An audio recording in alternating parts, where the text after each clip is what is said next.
ਓਂਕਾਰ सतनाम करता पुरख निर्भव निर्वैर अकाल मूरत अजूनी सैभं गुर प्रसाद। हे प्राणनाथ गोबिंद कृपा निधान जगत गुरु। हे संसार ताप हरणे करुणा में सब दुख हरो। हे शरण जोग दयाले दीनानाथ मया करो। शरीर स्वस्थ क्षीण समय सिमरंत नानक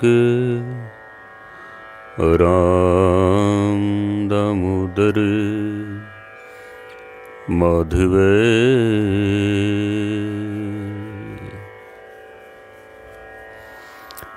गुरु रूप सत्संग जियो गुरबाणी विचार आप जी दे समक्ष भेंट कर सकां उस तो पहले 10वें पातशाह की बख्शिश की हुई पावन पवित्र फतेह सनिमर प्रवान करनी। वाहिगुरु जी का खालसा वाहिगुरु जी की फतेह। गुरु अर्जन देव जी महाराज ने सोरठ राग दे विच एक शब्द उचारण किया। सतगुरां ने परमेश्वर दे विछोड़े दी जो पीड़ा है उसनूं बयान करते हैं। परमेश्वर दे विच और मनुख दे विच कितना वड्डा पड़दा है। गुरु अर्जन देव जी महाराज सोरठ राग का यह शब्द है। सतगुरु जी कहते हैं कि हाँ हाँ पीत पयो है बीचो सुनत देश निकटायो। पांबीरी के पात परदो बिन पेखे दुरायो। सतगुर का यह पावन शब्द है। पांबीरी दे अर्थ कीते ने तितली, क्योंकि आपां गुरु ग्रंथ साहब महाराज दे विच आए हुए जीव जंतुओं की विचार सरवण कर रहे हाँ। महाराज ने इस शब्द दे विच तितली का जिक्र किया है। तितलियां तो असी सारे ही वाकिफ हाँ। तितली का नाम लैंदियां ही परमेश्वर की एक बहुत खूबसूरत दुनिया का नज़ारा अखां दे सामने आ जाता है। बहुत खूबसूरत तितलियां दे अंदर जो परमेश्वर ने कारीगरी दिखाई है, जिहड़े रंग भरे ने उसने बयान तो परे है। वो वेखण वाला सही दृष्टि नाल अगर देखे तो परमेश्वर की उस्तत कीते बगैर बिस्माद होए बगैर रह नहीं सकता है। इतनियां ये खूबसूरत होंदियां ने, बहुत खूबसूरत। कवियां दी भी ये सुंदरता बयान करन दा एक अपना ही एक वखरा विषय रहा है। तितलियां नूं कई तरह नाल कवि लोग इस्तेमाल करके कविता की रचना करते हैं। सारी दुनिया दे विच विग्यानकां दे मुताबिक तितली दियां कोई 20,000 तो भी वध प्रजातियां मिलदियां ने। कुछ छोटियां वड्डियां, कुछ होर वड्डियां, कुछ बहुत छोटियां। तरह तरह के इन्हां दे वखरे वखरे डिज़ाइन, वखरे वखरे रंग ने। कुछ मौसम के हिसाब नाल, इलाकों के हिसाब नाल तितलियां दे बहुत सारे डिजाइन, बहुत सारिया प्रजातियां 20,000 तो भी वध वैज्ञानिक ऐसा मनते ने, यानी गिनती नहीं की जा सकती है। कलर भी इतने ने, डिजाइन इतने ने, गिने नहीं जा सकते हैं। तितली मूल रूप दे विच तां फलों का रस चूस के ते अपना जीवन गुजारा करती है।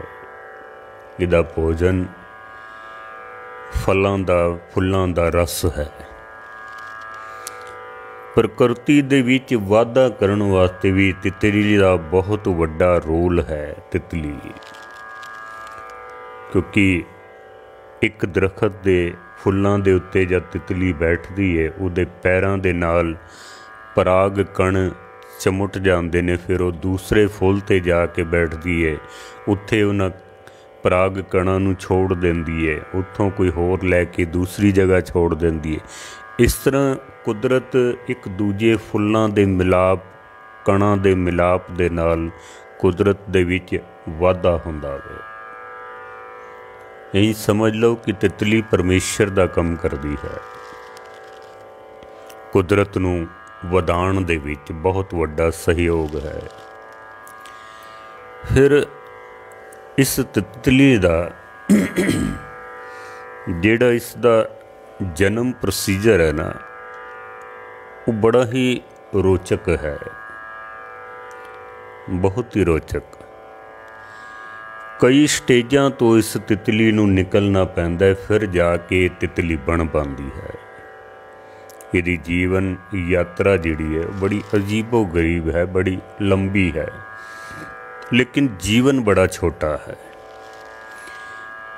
जीवन इसदा जन्म तो लैके अंडे तो लैके ते आखिरी स्टेज तक इहदा जीवन कोई तकरीबन 40 दिन, 50 दिन, वध तो वध 60 दिन का, अंडे तो लैके ते आखिरी स्टेज तक। ये कह लो बहुत छोटा जीवन है। वैसे प्रॉपर तितली का जीवन 2 हफ्तियां तो लैके ते 4 हफ्ते, बस इस तो ज़्यादा नहीं। यानी 15 दिन, 20 दिन या महीने तो वध ते बहुत मुश्किल कोई जीवित रह पाती है। ये तितलियां दरख्तां दे पत्तियां दे उत्ते अंडे देंदियां हन। बहुत छोटे छोटे अंडे होंदे ने इन्हां दे। 8 दिन तक वो अंडे इक्को ही जगह ते पे रहिंदे ने। उहदे विच जीव जो रब दी किरपा दे नाल अंदर वधदा वे, उहदे विच हलचल चलदी रहिंदी है। 8 दिन तो बाद उस अंडे दे विचों फिर एक इलट वर्गा कीड़े, लंबे कीड़े वर्गा, जिसनों इल्ली भी कह देंगे, लार्वा भी कह देंगे, जिसनों साइंस की भाषा विच लार्वा निकलदा है। उहदा सब तो पहला भोजन जिस अंडे विचों निकलिया उसे नहीं खांदा, वो पहला भोजन। उस तो बाद फिर पत्तियां नूं खा के ते फिर अपना ये जीवन यात्रा आरंभ करता है। पत्ते खांदियां करीबन ये 5 वारी अपने शरीर की त्वचा नूं उतार दिंदा। जिवें सप कांचली उतार दिंदा ना, इस तरह अपने शरीर दे उत्तों कोई 5 परतां ये उतारदा है। इहदे विच तकरीबन 1 महीने का समा लग जाता है। रूप इसका बदलदा जाता है, आकार वड्डा होई जाता है। तकरीबन कोई 5 वारी अपने शरीर की चमड़ी नूं बदलण तो बाद फिर ये मूँह दे विचों जिवें मकड़ियां एक पदार्थ कढ़दियां ने ना, तार कढ़दियां ने, इस तरह की तार दे नाल अपने आस पास सुरक्षित जगह देख के ना, अपने आस पास एक कवर बना के अपने आप नूं जिवें कह लो भी ਆਈਸੋਲੇਟ ਕਰ ਲੈਂਦਾ ਵੇ ਉਹਦੇ ਵਿੱਚ, ਉਹਦੇ ਅੰਦਰ ਬੈਠ ਜਾਂਦਾ ਜਾ ਕੇ, ਤਾਂ ਕਿ ਹਵਾ ਚੱਲੇ, ਹਨੇਰੀ ਝੱਖੜ ਆਵੇ, ਦਰਖਤ ਤੋਂ ਡਿੱਗੇ ਨਾ ਔਰ ਕਿਸੇ ਸ਼ਿਕਾਰੀ ਦੀ ਪਕੜ ਤੋਂ ਵੀ ਬਚ ਜਾਵੇ। ਉਸ ਨੂੰ ਕਹਿੰਦੇ ਨੇ ਪਿਊਪਾ ਬਣ ਜਾਣਾ। ਤਕਰੀਬਨ 8 ਦਿਨ ਤੱਕ ਉਹਦੇ ਅੰਦਰ ਰਹਿਣ ਤੋਂ ਬਾਅਦ ਫਿਰ ਇਹਦੇ ਸਰੀਰ ਦਾ ਖੋਲ ਫਿਰ ਫਟ ਜਾਂਦਾ ਹੈ, ਫਿਰ ਚਮੜੀ ਫਟਦੀ ਹੈ, ਉਹਦੇ ਵਿੱਚੋਂ ਫਿਰ ਤਿਤਲੀ ਨਿਕਲਦੀ ਹੈ, ਫਿਰ ਤਿਤਲੀ ਨਿਕਲਦੀ ਹੈ। ਛੋਟਾ ਰੂਪ ਤਿਤਲੀ ਦਾ ਨਿਕਲਦਾ ਹੈ। 1 ਘੰਟੇ ਦੇ ਅੰਤਰਾਲ ਦੇ ਵਿੱਚ ਇਹ ਆਪਣੇ ਸਰੀਰ ਨੂੰ ਪੂਰਾ ਵਿਕਸਿਤ ਕਰਕੇ ਤੇ ਇੱਕ ਯੁਵਾ ਯੰਗ ਤਿਤਲੀ ਬਣ ਜਾਂਦੀ ਹੈ। ਫਿਰ ਇਹ ਆਪਣਾ ਤਿਤਲੀ ਦੇ ਰੂਪ ਵਿੱਚ ਸਫ਼ਰ ਸ਼ੁਰੂ ਕਰਦੀ ਹੈ। ਫਿਰ ਇਸ ਦਾ ਖਾਣਾ ਵੀ ਪੱਤੇ ਨਹੀਂ ਹੁੰਦੇ, ਫਿਰ ਇਸ ਦਾ ਭੋਜਨ ਜਿਹੜਾ ਹੈ ਉਹ ਫੁੱਲਾਂ ਦੇ ਪਰਾਗ ਕਣ, ਫੁੱਲਾਂ ਦਾ ਰਸ ਇਹਦਾ ਭੋਜਨ ਹੁੰਦਾ ਹੈ ਮੂਲ ਰੂਪ ਦੇ ਵਿੱਚ। ਇਹ ਤਿਤਲੀਆਂ ਪੰਖ ਇਸ ਦੇ ਵੱਡੇ ਹੁੰਦੇ ਨੇ, ਸਰੀਰ ਅੰਦਰ ਛੋਟਾ ਹੁੰਦਾ ਹੈ, ਸਾਰਿਆਂ ਨੇ ਦੇਖੀ ਹੋਣੀ ਹੈ ਜ਼ਰੂਰ। ਇਹਦੇ ਪੰਖ ਬੜੇ ਹੀ ਪਤਲੇ ਹੁੰਦੇ ਨੇ। ਅਗਰ ਅਸੀਂ ਹੱਥ ਵਿੱਚ ਲੈ ਕੇ ਪੰਖ ਨੂੰ ਦੇਖੀਏ ਤਾਂ ਆਰ ਪਾਰ ਦੇਖ ਸਕਦੇ ਹਾਂ ਅਸੀਂ, ਇਤਨੇ ਪਤਲੇ ਪੰਖ ਹੁੰਦੇ ਨੇ। ਗੁਰੂ ਅਰਜਨ ਦੇਵ ਜੀ ਮਹਾਰਾਜ ਨੇ ਇਹਨਾਂ ਦੇ ਪੰਖਾਂ ਦਾ ਹੀ ਜ਼ਿਕਰ ਕੀਤਾ ਹੈ। ਤਿਤਲੀਆਂ ਜਦ ਉੜਦੀਆਂ ਨੇ ਇਹਨਾਂ ਪੰਖਾਂ ਦੇ ਨਾਲ, ਵਿਗਿਆਨਿਕ ਕਹਿੰਦੇ ਨੇ ਕਿ 3000 ਫੁੱਟ ਦੀ ਉਚਾਈ ਤੱਕ ਤਿਤਲੀ ਉੱਡ ਸਕਦੀ ਹੈ ਔਰ 25 ਤੋਂ 30 ਕਿਲੋਮੀਟਰ ਦੀ ਸਪੀਡ ਵੀ ਪਕੜ ਲੈਂਦੀ ਹੈ ਉੱਡਣ ਲੱਗਿਆਂ। ਬੜੀ ਦੂਰ ਤੱਕ, ਸੈਂਕੜੇ ਕਿਲੋਮੀਟਰ ਤੱਕ ਇਹ ਸਫ਼ਰ ਤੈਅ ਕਰਕੇ ਇੱਕ ਸਥਾਨ ਤੋਂ ਦੂਜੇ ਸਥਾਨਾਂ 'ਤੇ ਪਹੁੰਚ ਜਾਂਦੀ ਹੈ। ਇਤਨਾ ਉੱਡ ਵੀ ਲੈਂਦੀ ਹੈ, ਲੇਕਿਨ ਜੀਵਨ ਕਾਲ ਬਹੁਤ ਛੋਟਾ ਹੈ। ਤਿਤਲੀ ਬਣਨ ਤੋਂ ਬਾਅਦ ਸਿਰਫ 2 ਹਫ਼ਤੇ, 3 ਹਫ਼ਤੇ ਜਾਂ 4 ਹਫ਼ਤੇ ਵੱਧ ਤੋਂ ਵੱਧ, ਕੋਈ ਕਿਸਮਤ ਵਾਲੀ ਚੌਥੇ ਹਫ਼ਤੇ ਦਾ ਜੀਵਨ ਬਤੀਤ ਕਰਦੀ ਹੈ ਬਸ। ਇਹ ਤਿਤਲੀ ਦੇ ਪੰਖਾਂ ਦਾ ਮਹਾਰਾਜ ਨੇ ਜ਼ਿਕਰ ਕੀਤਾ ਆਪਣੀ ਬਾਣੀ ਦੇ ਵਿੱਚ। ਸਤਿਗੁਰੂ ਜੀ ਪਰਮੇਸ਼ਰ ਔਰ ਮਨੁੱਖ ਦੇ ਵਿੱਚ ਜੋ ਦੀਵਾਰ ਹੈ, ਜੋ ਵਿਛੋੜੇ ਦਾ ਕਾਰਨ ਹੈ, ਮਹਾਰਾਜ ਨੇ ਉਸ ਕੰਧ ਦਾ, ਉਸ ਪਰਦੇ ਦਾ ਜ਼ਿਕਰ ਕੀਤਾ ਹੈ ਕਿ ਮਨੁੱਖ ਦੇ ਔਰ ਪਰਮਾਤਮਾ ਦੇ ਵਿਚਕਾਰ ਕਿਤਨਾ ਕੁ ਵੱਡਾ ਪਰਦਾ ਹੈ, ਕਿਤਨੀ ਕੁ ਵੱਡੀ ਕੰਧ ਹੈ। ਗੁਰੂ ਰਾਮਦਾਸ ਮਹਾਰਾਜ ਜਦੋਂ ਅੰਮ੍ਰਿਤਸਰ ਸਾਹਿਬ ਸੇਵਾ ਕਰਵਾ ਰਹੇ ਸਨ ਸ਼ਹਿਰ ਦੀ, ਗੁਰੂ ਅਰਜਨ ਦੇਵ ਜੀ ਮਹਾਰਾਜ ਸੱਚੇ ਪਾਤਸ਼ਾਹ ਜੀ ਛੋਟੀ ਉਮਰ ਵਿੱਚ ਸਨ। ਗੁਰੂ ਰਾਮਦਾਸ ਮਹਾਰਾਜ ਦੇ ਤਾਏ ਦੇ ਪੁੱਤਰ ਸਹਾਰੀ ਮਲ ਦੇ ਪੁੱਤਰ ਦਾ ਵਿਆਹ ਸੀ। ਉਹ ਆ ਕੇ ਸਤਿਗੁਰਾਂ ਨੂੰ ਸੱਦਾ ਪੱਤਰ ਦੇ ਕੇ ਗਏ ਨੇ। ਪ੍ਰਿਥੀ ਚੰਦ ਨੇ ਵੀ ਜਾਣ ਤੋਂ ਇਨਕਾਰ ਕਰ ਦਿੱਤਾ, ਬਾਬਾ ਮਹਾਦੇਵ ਜੀ ਨੇ ਵੀ ਜਾਣ ਤੋਂ ਇਨਕਾਰ ਕਰ ਦਿੱਤਾ, ਲੇਕਿਨ ਗੁਰੂ ਅਰਜਨ ਦੇਵ ਜੀ ਮਹਾਰਾਜ ਨੇ ਗੁਰੂ ਪਿਤਾ ਦਾ ਹੁਕਮ ਸਿਰ ਮੱਥੇ ਮੰਨਦਿਆਂ ਹੋਇਆਂ ਜਾਣ ਦਾ ਫੈਸਲਾ ਕਰ ਲਿਆ ਹੈ। ਸਤਿਗੁਰ ਜਦ ਉੱਥੇ ਪਹੁੰਚ ਜਾਂਦੇ ਨੇ ਤੇ ਮਹਾਰਾਜ ਨੇ ਇੱਕ ਹੁਕਮ ਕੀਤਾ ਸੀ ਗੁਰੂ ਰਾਮਦਾਸ ਜੀ ਨੇ ਕਿ ਉੱਥੇ ਜਾ ਕੇ ਸਿਰਫ ਵਿਆਹ ਸ਼ਾਦੀ ਵਿੱਚ ਸ਼ਾਮਲ ਹੀ ਨਹੀਂ ਹੋਣਾ ਹੈ, ਸਿੱਖੀ ਦਾ ਪ੍ਰਚਾਰ ਵੀ ਕਰਨਾ ਹੈ। ਤੇ ਜਦੋਂ ਅਸੀਂ ਤੁਹਾਨੂੰ ਸੱਦਾ ਭੇਜਾਂਗੇ, ਜਦੋਂ ਬੁਲਾਇਆ ਜਾਏਗਾ ਨਾ, ਫਿਰ ਤੁਸੀਂ ਵਾਪਸ ਆਉਣਾ ਹੈ, ਐਵੇਂ ਨਹੀਂ ਵਾਪਸ ਆ ਜਾਣਾ।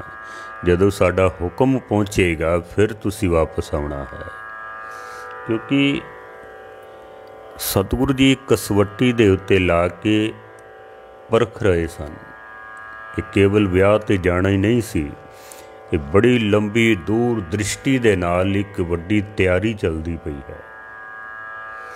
गुरु अर्जन देव जी महाराज जदों चले जाते ने, काफ़ी समा बीत जाता, विआह भी हो गया वे, काफ़ी प्रचार भी कर रहे हैं, संगतां भी जुड़दियां पईयां ने, लेकिन गुरु अर्जन देव जी महाराज दे अंदर जिहड़ी पीड़ा है गुरु पिता दे दर्शनां दी, उदा महाराज ने इस शब्द दे विच जिक्र कीता है। कितनी पीड़ा सी सतगुरां दे अंदर। महाराज जी पावन शब्द दे विच बख्शिश करते हैं। सोरठ राग दा ये शब्द है, राग सोरठ महला पंजवां। महाराज कहते ने, दै दी छत्र मेघ कटाकट दामन चमक डरायो। आकाश विच बदल छा जाते ने, बिजलियां चमकदियां हन। जिवें पति किसी दा घरों गया होवे ना, तो फिर बदल गरजन, बिजलियां चमकन, फिर वो पत्नी जिहड़ी है वो डर जाती है। महाराज ने उस अवस्था का जिक्र किया है। सेज अकेली नींद नह नैनो, पिर परदेस सिधायो। अखां दे विच नींद नहीं है, सेज खाली पई हुई है। फिर परदेस सिधायो, जेड़ा पति है वो परदेस गया होया वे, मन नहीं ना लगदा। शायरां ने इहदे उत्ते बहुत शायरी कीती है, कवितावां लिखियां ने, विछोड़े दा दुख उन्होंने बयान किया है। सब तो वड्डा दुख ही विछोड़े दा है, और कोई दुख ही नहीं है, सिर्फ विछोड़े दा दुख। किसी वक्त सरवण करावांगे आप जी नूं। सतगुर कहते ने, हुण नहीं संदेसरो मायो। कोई संदेशा नहीं है, पति गया होया, कोई संदेशा नहीं है। विछोड़े दा अंदर दुख इतना वधदा जांदा पिया, कोई संदेश तां आवे ना, पर कोई संदेश नहीं। सतगुरु कहते ने, एक कोसरो सिद्ध करत लाल, तब चतुर पात्रो आयो। जदों पहले जांदा सी ना, एक कोस दा पिंड ही अजे तय करदा सी, ते 4-4 चिट्ठियां आ जांदियां सन पति दियां। हुण गया ते ना कोई संदेशा है, ना कोई चिट्ठी पत्तर है, ना कोई खैर खबर है, हुण कुछ भी नहीं है। क्यों बिसरे है लाल प्यारो, सरब गुणा सुखदायो। मैनू वो प्यारा किवें विसर सकता है जो सारे गुणों का मालक है, मेरा पति परमेश्वर। मैं उसनूं किवें विसार सकती हाँ। हौं हौं पीत भयो है बीचो, सुनत देश निकटायो। हौं हौं, हुण उस पति ते मेरे विचगार जिहड़ी कंध है ना, वो कंध किहड़ी है। चलो ये उत्ते मैं एक दृष्टकूट आप जी नूं सरवण कराना विछोड़े दा। दृष्टकूट कविता का एक अंग है। बहुते विद्वानां नूं तो पता भी नहीं होना इस चीज़ का। दृष्टकूट किनूं कहंदे ने? दृष्टकूट का मतलब है जो दृष्ट, जो नज़र आ रहा है वो नहीं है, दिशा कुछ होर है। जो नज़र आ रहा है वो नहीं है, दिशा कोई होर है। दृष्टकूट मैनू भी नहीं सी पता। यानी गुरनाम सिंह जी अंबालवी बहुत वड्डे वो कवि ने, उन्होंने मैनू ये समझाया सी। किसी ने एक स्त्री नूं पुछया, तू इतनी उदास क्यों है, तू इतनी उदास क्यों है। उन्हें गल कीती बड़ी रमज दे विच। पुराने विद्वान इस तरह रमजां दे विच ही गल कर जाते सन। समझण वाला समझ जाता सी, बाकी डके डोले खांदे रहंदे सन। उन्हें बड़ी रमज दे विच गल कीती है। बिंजना कह गए आउण को, आए न सिंह आहार। अजा पक्ष भेजियो नहीं, दोए दा करो आहार। हुण जे दे असी सीधे अर्थ करिए बिंजना कह गए आउन को। बिंजना राजस्थानी शब्द है। बिंजना कहते ने पखे नूं, हथ वाला जिहड़ा पखा करन वाला हुंदा है। बिंजना कह गए आउन को भी कह गया भी पखा आएगा। आए ना सिंह आहार, सिंह कहते ने शेर नूं, आहार सिंह दा आहार मास, मास आया नहीं है। अजा पक्ष भेजियो नहीं, अजा कहते ने बकरी नूं, पक्ष कहते ने उहदा खाना, पत्तियां भी नहीं भेजियां। दोए दा करो आहार, दोए दा 10 ते 10 20 दा मैं आहार कर लवां। जिहड़ी वो सहेली सी वो कहंदी भी ये किहड़ी, मैं तैनूं पुछया भी तेरे किस गल दा दुख है, तू अपना दुख दस, ये किहड़ी तूं बुझारत पा दित्ती है, मैनू तो कुछ समझ नहीं आई है। फिर वो समझाती है। बिंजना कह गए आउन को, बिंजना कहते ने पखे नूं। पखे का मतलब है पख। पख कहते ने 15 दिन। 15 दिनां दा कह के गया सी ते अजे तक आया नहीं है। बिंजना कह गए आउन को, 15 दिनां दा कह के गया सी अजे आया नहीं। अजा पक्ष भेजियो नहीं।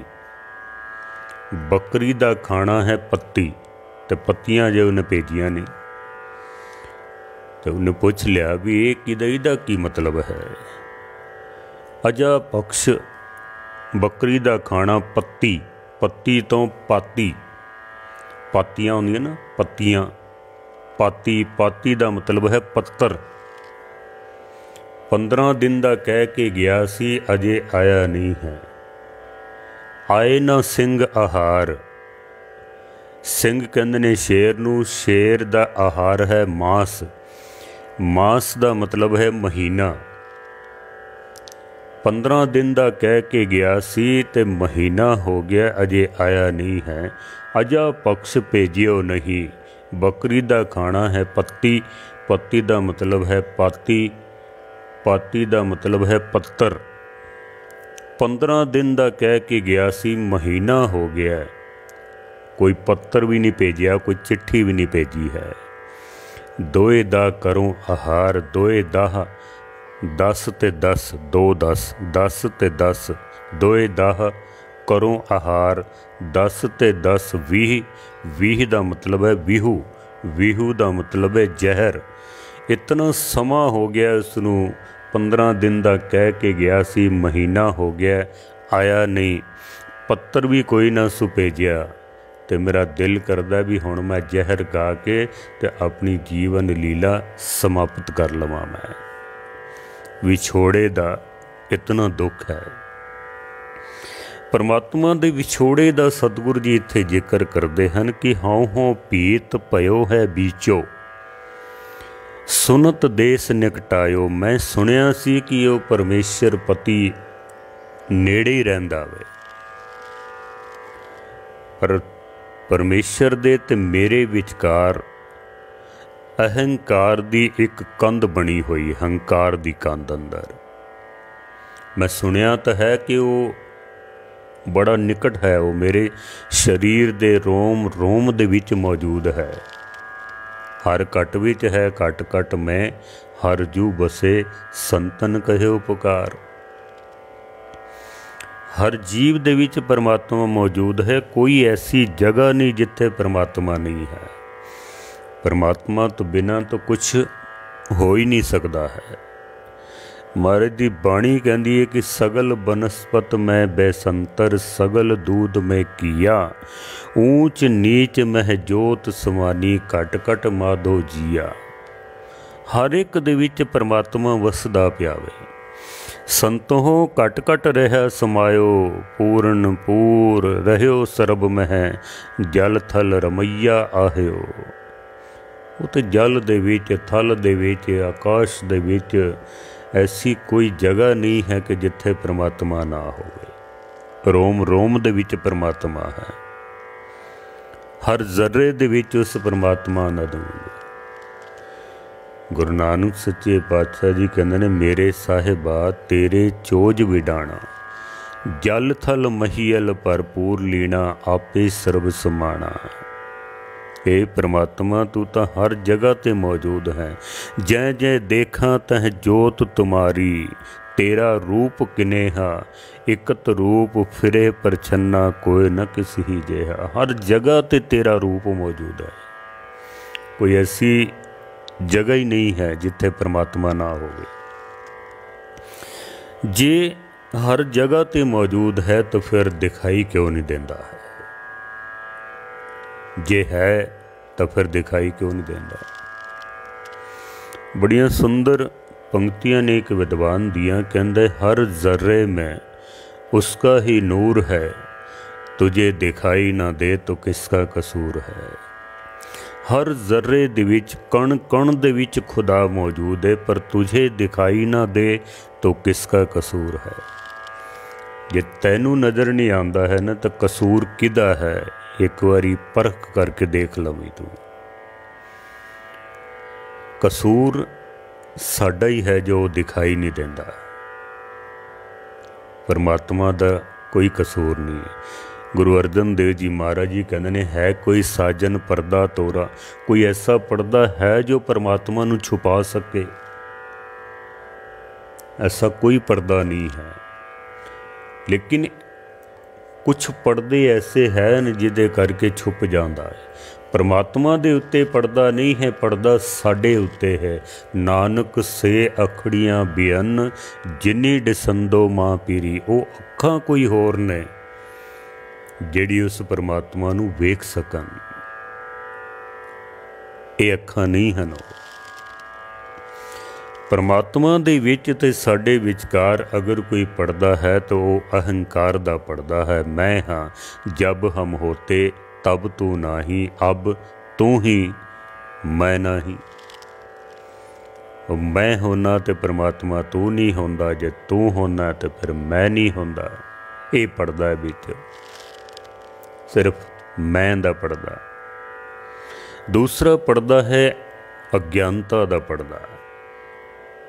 अज्ञानता दा पर्दा इतना वड्डा है कि उस परमात्मा नू छुपा लैंदा है। ते अज्ञानता दा पर्दा साडियां अखां ते पिया होया वे, साडे मन ते पिया होया वे। परमेश्वर ते कोई पर्दा नहीं है। कोई पर्दा साजन तोरा, कोई ऐसा पर्दा है जो परमात्मा नू छुपा सके? जिवें सूरज है, सूरज नू कोई नहीं छुपा सकता, पर जे मैं ही अखां बंद कर लवां तो फिर सूरज नहीं है। फिर सूरज नहीं है। और यकीन जानो कि अज दुनिया ने अखां बंद कीतियां हुईयां ने। देख के भी देखना नहीं चाहते हैं, देख के भी नहीं देखना चाहते हैं। दुविधा दा पर्दा है साडे अंदर। दुविधा दे विच फसिया या मनुख परमात्मा तक कदी पहुँच ही नहीं सकता है, कदी भी नहीं। शेख शादी साहब कहते ने कि दुई रा चू बदर करदम, दो आलम रा यके दीदम। जदों दी मेरे अंदरों दुविधा मिट गई है ना, दुनिया दे हर जर्रे जर्रे दे विच ओ खुदा मैनू दिखाई देंदा है। दुई रा चू बदर करदम, दो आलम रा यके दीदम। दो आलम दे विच, दोनों जहानां दे विच हर एक दे अंदर मैनू खुदा दिखाई देने लग पिया जदों दी मेरे अंदरों दुविधा दूर हो गई है। दुविधा दूर हो गई। गुरु नानक साहब ने भी एक पर्दे का जिक्र किया है। कूड़ दी किव सचियारा होई है, कि कूड़े टुटे पाल, हुक्म रजाई चलना नानक लिखिया नाल। कूड़ दी पाल, झूठ दी कंध परमेश्वर ते साडे विचकार खड़ी हुई है, साडे विचकार। बाकी होर कोई पर्दा ऐसा नहीं जो परमात्मा नू छुपा सके। यही पर्दा है बस। भाई साहब भाई नंद लाल जी नू एक दिन गुरु गोबिंद सिंह महाराज ने आख्या भी नंद लाल, साडा जी करदा है कि तू कुछ मंग लै। भाई साहब भाई नंद लाल जी कहते ने, महाराज मैं की मंगा। मैं जद मैं ਆਇਆ ਨਾ ਤੇਰੇ ਚਰਨਾਂ ਦੇ ਵਿੱਚ, ਉਸ ਵਕਤ ਤਾਂ ਮੇਰੇ ਅੰਦਰ ਬੜੀਆਂ ਮੰਗਾਂ ਸਨ ਕਿ ਜਦੋਂ ਸਤਿਗੁਰ ਤੁਠਨ ਮੈਂ ਧਨ ਮੰਗ ਲਵਾਂ, ਜ਼ਮੀਨ ਮੰਗ ਲਵਾਂ, ਸੁੱਖ ਮੰਗ ਲਵਾਂ, ਇਹ ਮੰਗ ਲਵਾਂ, ਉਹ ਮੰਗ, ਕਈ ਅੰਦਰ ਮੰਗਾਂ ਚੱਲਦੀਆਂ ਸਨ ਮਹਾਰਾਜ। ਮੈਂ ਅਤ ਦਾ ਵੱਡੇ ਦਰਜੇ ਦਾ ਉਸ ਵਕਤ ਮੰਗਤਾ ਸਾਂ ਮੈਂ, ਪਰ ਤੇਰੇ ਦੀਦਾਰ ਕੀਤੇ ਨੇ, ਹੁਣ ਕੁਛ ਮੰਗਣ ਨੂੰ ਜੀ ਨਹੀਂ ਕਰਦਾ ਹੈ। ਮਹਾਰਾਜ ਕਹਿੰਦੇ ਨੇ ਕੋਈ ਗੱਲ ਨਹੀਂ, ਤੂੰ ਸਾਡੀ ਖੁਸ਼ੀ ਵਾਸਤੇ ਕੁਛ ਮੰਗ ਲੈ, ਸਾਡੀ ਖੁਸ਼ੀ ਹੈ। ਦੇਖੋ ਅਸੀਂ ਪਰਮਾਤਮਾ ਕੋਲੋਂ ਮੰਗਦੇ ਹਾਂ, ਅਸੀਂ ਰੋਜ਼ ਹੀ ਮੰਗਦੇ ਹਾਂ, ਹਰ ਬੰਦਾ ਮੰਗਦਾ ਵੇ। ਜਗਤ ਭਿਖਾਰੀ ਫਿਰਤ ਹੈ, ਸਭ ਕੋ ਦਾਤਾ ਰਾਮ। ਅਸੀਂ ਮੰਗਦੇ ਹਾਂ ਲੇਕਿਨ ਪਰਮਾਤਮਾ ਨਹੀਂ ਦਿੰਦਾ ਹੈ। ਭਾਈ ਨੰਦ ਲਾਲ ਜੀ ਕਹਿੰਦੇ ਨੇ ਮਹਾਰਾਜ ਲੋੜ ਨਹੀਂ ਹੈ, ਪਰ ਗੁਰੂ ਗੋਬਿੰਦ ਸਿੰਘ ਮਹਾਰਾਜ ਕਹਿੰਦੇ ਨੇ ਨਹੀਂ ਤੂੰ ਮੰਗ। ਆਖਿਰ कैसा जीवन पेश किया होना भाई साहब भाई नंद लाल जी ने कि गुरु नूं कहना पिया भी नंद लाल को कुछ मंग लै, तू साडी खुशी है, कुछ तो मंग लेना, साडी खुशी है। असी अपना जीवन ही नहीं बनाया है, साडे हिरदे दा भांडा ही ऐसा नहीं है कि गुरु दे विच कुछ पावे। देखो भांडा मैला होवे ना तो असी दुध लैन जाइए, वो कह देंदा भांडे नूं साफ करके लियाओ, नहीं तो दुध फट जाएगा, भांडा ठीक नहीं है तुहाडा। साडे हिरदे दा भांडा भी मैल नाल भरिया होया, गुरु दीयां रहमतां उहदे विच टिक नहीं सकदियां हन। गुरु तां देण वास्ते तैयार बैठा है, पर असी अपना जीवन नहीं बनाया है।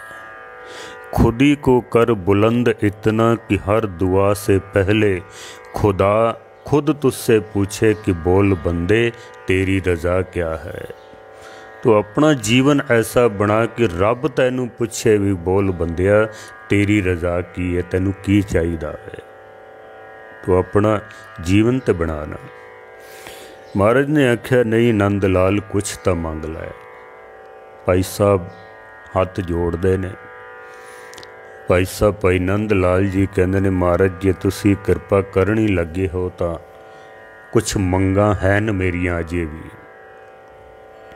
महाराज कहते ने मंग। भाई साहब भाई नंद लाल जी कहते ने दीदे अमरा लज्जते दीदार बख्श, सीना अमरा मगजने इशरार बख्श, ईदले बिरयाम मारा शौक दे दर गलूयम बंदगी रा तोक दे। सारी गजल दी तना मैं इस वक्त व्याख्या करा मैं कि समा हो जाना। दीदे अमरा लज्जते दीदार बख्श, दीदे इन्हां अखां नूं, दीदे अखां नूं कहंदे ने, मेरियां इन्हां अखां नूं गुरु गोबिंद सिंह दा दर्शन बख्श दे। भाई साहब मंग करदे हन। कोल खड़े सन कुछ सिख, उन्होंने आख्या भाई साहब क्यों झूठ बोलते हो तुसी, कि तुहाडियां अखां खराब हो गईयां ने, रोज़ तुसी महाराज दे दर्शन करते हो, रोज़ असीसां लैंदे हो, सब तो प्यारे गुरु के सिख हो, क्या तुहानूं गुरु गोबिंद सिंह दे दर्शन नहीं होंदे हन? दर्शन नहीं होंदे। भाई साहब दीयां अखां दे विच हंझू आ जांदे ने, रोंदियां होया कहंदे ने मेरियां अखां दर्शन ते करदियां पियां ने, पर गुरु गोबिंद सिंह दे दर्शन मैनू सिर्फ बाहरों होंदे पे ने, अंदरों नहीं। मैं देखदा पिया सोहनी कलगी लाई है, सोहनी दस्तार सजाई है, सोहना मुखड़ा सतगुरां दा, सोहने सतगुरां ने गल दे विच सुच्चे मोतियां दियां माला पाईयां ने, सोहना चोला पाया होया, हथ दे उत्ते बाज बैठा होया, एक हथ विच महाराज दे सोहनी किरपान है, सोहने सतगुरां दे चरण हन, सोहणियां सतगुरां दियां पैरां दे विच कढ़ाई वालियां जुत्तियां ने, सोहणे सिंघासन ते बैठे हुए ने। ये सब कुछ तो मैं देखदा ही पिया वां, पर एक जिहड़ा पड़दा विच है गुरु गोबिंद सिंह अंदरों की ने, मैं वो देखना चाहना वा अंदरों की ने। असी सिर्फ बाहरों देखते पे हैं बस। यकीन जानो दुनिया ने गुरु गोबिंद सिंह नूं अंदरों देखण दी कोशिश ही नहीं की है। असी बाहरों देखते पे हैं। महाराज तीर चलाते ने, किरपान चलाते ने, घोड़े की सवारी करते हैं, सोने के सिंघासन ते बैठते हैं, सिख सतगुरां दे चरनां विच बैठ के मुरादां पूरीआं करते हैं। पर गुरु गोबिंद सिंह अंदरों की है असी देखण दी कोशिश ही नहीं की। ना ही असी दुनिया नूं समझा सके, ना असी आप समझ सके। हाँ, गुरु गोबिंद सिंह असल विच है की ने। भाई नंद लाल जी कहते ने एक पर्दा है विच, मैं वेखना चाहना कि गुरु गोबिंद सिंह अंदरों की है, मैं वो वेखना चाहना। ये तो बाहरों दर्शन होंदे पे ने। दीदे अमरा लजते दीदार ब, मेरिया अखां नूं ऐसी ताकत बख्श कि मैं गुरु गोबिंद सिंह दे अंदरों दर्शन कर सकां। बस इतना ही पर्दा है कि असी सामने रह के भी वो नहीं देख पाते। गुरु ग्रंथ साहब महाराज दे सारे दर्शन करने आना, पर क्या सानू प्रतख गुरु नानक दे दर्शन होंदे ने? असी रोज़ अरदास करने आना 10 पातशाहियां दी जागदी जोत श्री गुरु ग्रंथ साहब जी महाराज, पर ये सिर्फ मुख तो ही बोल होंदे ने, अंदरों असी कदी महसूस करने की कोशिश ही नहीं की है। असी मन्निया ही नहीं कि जागदी जोत हैं। बस इतना को पड़दा है साडे विच ते परमात्मा दे विच। हौमे दा पड़दा है या ज्ञान दा पड़दा है या दुविधा दा पड़दा है या कूड़ दी कंध दा पड़दा है। बुल्ले शाह जी ने ताई ते कहा ना भी कि बुल्लिया रब तैथों वख नहीं, पर वेखण वाली अख नहीं है। साडे कोल अख नहीं है, साडी अख दे उत्ते पड़दा है। असी अखां बंद कीतियां हुईयां ने। या होमे दा पड़दा है, हंकार दा पड़दा है, या कूड़ दी कंध पई हुई है, या अज्ञानता दा पड़दा है।